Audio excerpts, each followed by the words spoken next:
হাসরের ময়দানে আল্লাহ তাআলা 3 শ্রেণীর পাপীদের জান্নাতি বলে ঘোষণা দিবেন। সেখানে উপস্থিত সকলেই তখন আশ্চর্য হয়ে যাবে। তারা ভাববে, এ কি হলো? এরা তো দুনিয়াতে সারা জীবন পাপ কাজ করে বেড়াতো, তাহলে আল্লাহ তাআলা কেন এদের জান্নাতি বলে ঘোষণা দিলেন? তখন সেই পাপীরা খুশিতে পাগল হয়ে তারা বেহেশতের দিকে ছুটবে। আর যখন তারা পুলসিরাত পার হয়ে বেহেশতের দরজায় প্রায় কাছে এসে পড়বে, ফেরেশতারা তাদের শেকল দিয়ে পুরোপুরিভাবে বন্দি করে ফেলবে। ঠিক তখনই আল্লাহ তাআলা তাদেরকে জানাবে, তোমাদের সাথে মজা করা হয়েছে, আর তোমাদের শাস্তিরই একটি অংশ ছিল এসব।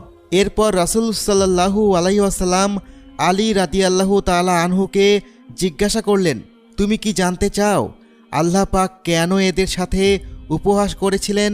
কারণ 3 ধরনের গুনাহ